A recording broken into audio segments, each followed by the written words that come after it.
యోగి ఆదిత్యనాథ్ అవిముక్తేశ్వరానంద ఒకరు UP CM ఒక్కసారి decide అయితే తన మాట తానే వినరు. మరొకరు ప్రముఖ జ్యోతిర్మఠానికి స్వయం ప్రకటిత శంకరాచార్యుడు వివాదాలకు కేర్ ఆఫ్ అడ్రస్. అలాంటి ఇద్దరి మధ్య ప్రస్తుతం వార్ ఆఫ్ వర్డ్స్ నడుస్తున్నాయి. ప్రయాగ్రాజ్ మాఘమేళా సాక్షిగా ఇద్దరు యోగులు సై అంటే సై అంటున్నారు. ఈ ఆధ్యాత్మిక యుద్ధం రాజకీయంగాను రచ్చరేపుతోంది. బీజేపీని హిందుత్వ పార్టీగా విమర్శించే కాంగ్రెస్, సమాజ్వాదీలు అవిముక్తేశ్వరానందకు మద్దతుగా నిలుస్తూ యోగి సర్కార్ను టార్గెట్ చేస్తున్నాయి. బీజేపీ హిందూ మతాన్ని కూడా వదలడం లేదంటూ విమర్శిస్తున్నాయి. ఇంతకు ప్రయాగ్రాజ్ మాఘమేళా సాక్షిగా అసలేం జరుగుతోంది? అవిముక్తేశ్వరానందను పవిత్ర స్నానం చేయకుండా యూపీ పోలీసులు ఎందుకు అడ్డుకున్నారు? యోగి ఆదిత్యనాథ్ అవిముక్తేశ్వరానంద నోటీసుల యుద్ధం చివరికి ఎలాంటి టర్న్ తీసుకోబోతుంది? Let's watch. పొలిటికల్ టర్న్ తీసుకున్న ప్రయాగ్రాజ్ మాఘమేళా ఎపిసోడ్. అవిముక్తేశ్వరానందకు హస్తం పార్టీ మద్దతు, యోగిపై విమర్శలు.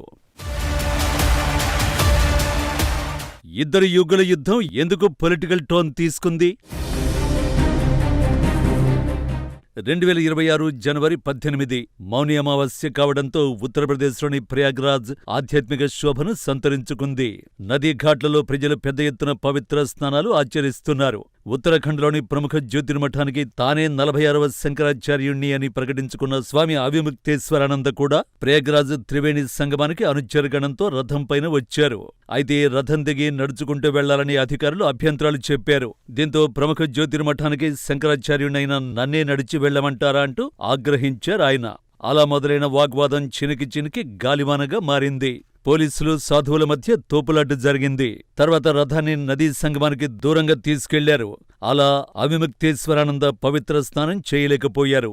ఆయనతో పాటు 200 నుంచి 300 మంది భక్తులున్నారని, అనుమతులు లేకపోవడంతో భద్రతా సమస్యల దృష్ట్యా అడ్డుకోవాల్సి వచ్చిందని పోలీసులు వివరణ ఇచ్చారు. అయితే ఇది శంకరాచార్యుడి హోదా వ్యక్తికి జరిగిన అవమానమంటూ అక్కడే ఒక శిబిరాన్ని ఏర్పాటు చేసుకుని నిరసన తెలపడం మొదలుపెట్టారు అవిముక్తేశ్వరానంద. ఇక్కడే యోగి సర్కారు వ్యూహం మార్చింది.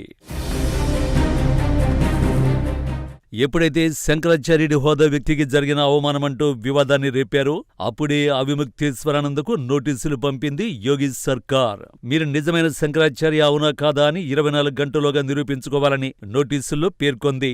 ఈ మేరకు మాఘమేళా వద్ద అవిముక్తేశ్వరానంద ఏర్పాటు చేసుకున్న తాత్కాలిక క్యాంపు దగ్గరకు ఓ అధికారి వెళ్లి నోటీసులు అందించారు.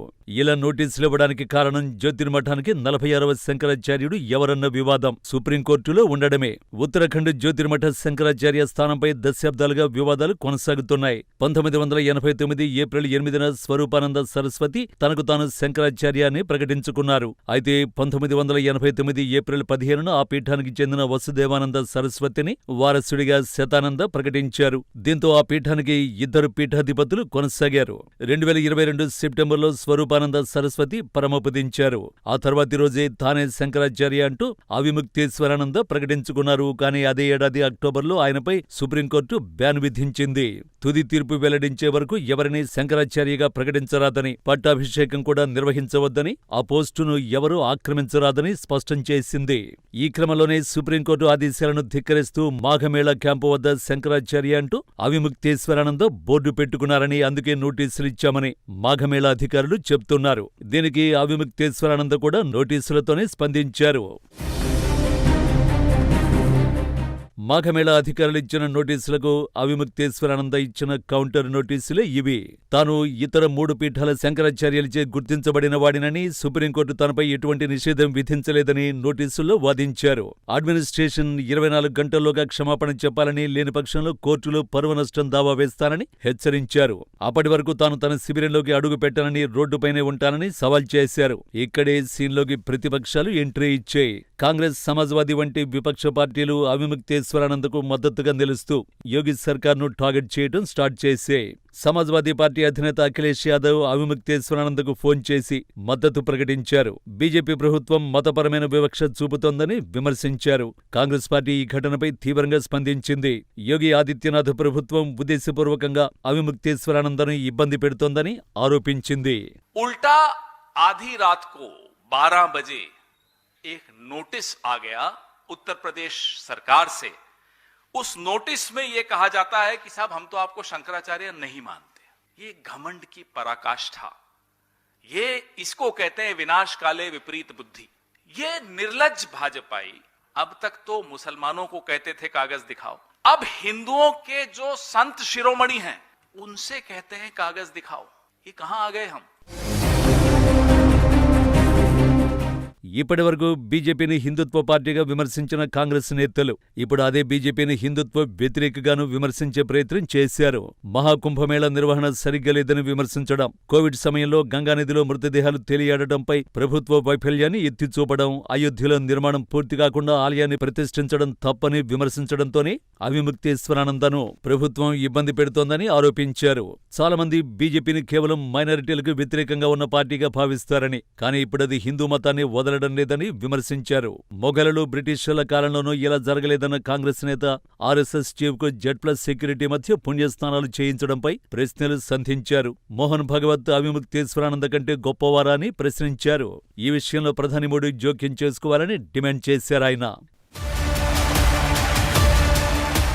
నిజానికి అవిముక్తేశ్వరానంద గతంలో కాంగ్రెస్ పార్టీ, ఆ పార్టీ అగ్రనేత రాహుల్ గాంధీపై భిన్నాభిప్రాయాలు వ్యక్తం చేశారు. 2024లో రాహుల్ చేసిన ప్రసంగం హిందువులకు వ్యతిరేకంగా ఉందని బీజేపీ మండిపడింది. ఆ సమయంలో అవిముక్తేశ్వరానంద ఆయనకు మద్దతు ప్రకటించారు. ఆయన ప్రసంగాన్ని వక్రీకరించారని, నిజానికి రాహుల్ హిందూ మతం హింసను తిరస్కరిస్తుందని స్పష్టంగా చెప్పారని తెలిపారు. అయితే గత ఏడాది మే నెలలో మనుస్మృతిని రాహుల్ అవమానించారని ఆరోపిస్తూ హిందూ మతం నుంచి బహిష్కరిస్తున్నట్లు ప్రకటించారు. ఈ విషయంలో శంకరాచార్య మఠం నోటీసు ఇచ్చినా రాహుల్ స్పందించలేదని, క్షమాపణ చెప్పలేదని ఆయన పేర్కొన్నారు. ఈ ఏడాది జనవరి 16న హిందువులను దూషించిన రాహుల్ గాంధీ అయోధ్య రామమందిరంలో అడుగుపెట్టడానికి వీల్లేదని, ఆయన కనుక వస్తే అడ్డుకోవాలని కోరుతూ రామజన్మభూమి తీర్థక్షేత్ర ట్రస్టును కోరారు కూడా. ఇంత జరిగిన తర్వాత కూడా హస్తం పార్టీ ఆయనకే మద్దతుగా నిలుస్తూ యోగి సర్కార్పై విమర్శలు చేస్తోంది. ఇదంతా ఓకే, కానీ ఈ వివాదంలో యోగి ఆదిత్యనాథ్ సర్కార్ ఎలా ముందుకెళ్లబోతోంది? ప్రస్తుతానికి యోగి ప్రభుత్వం సుప్రీంకోర్టు ఆర్డర్లను తూచా తప్పకుండా అమలు చేయాలని అధికారులను ఆదేశించింది. స్వామి అవిముక్తేశ్వరానంద ఇచ్చిన సమాధానాన్ని న్యాయ నిపుణులతో పరిశీలిస్తోంది. శాంతి భద్రతల దృష్ట్యా మేళాలో ఎటువంటి అవాంఛనీయ సంఘటనలు జరగకుండా నిఘా పెంచింది. రాజకీయంగా ఈ వివాదం పెద్దది కాకుండా ఉండేందుకు ప్రభుత్వం జాగ్రత్తగా వ్యవహరిస్తోంది. అయితే అవిముక్తేశ్వరానంద ఎంత పట్టుదలతో వ్యవహరిస్తున్నారో యోగి ఆదిత్యనాథ్ కూడా అంతే పట్టుదల కలిగిన నేత. చట్టం ముందు అందరూ సమానమే అని నమ్మే లీడర్ కాబట్టి ఈ వివాదంలో కూడా వెనక్కి తగ్గకపోవచ్చు. చూస్తుంటే ఈ వివాదం చాలా దూరం వెళ్లేలా కనిపిస్తోంది.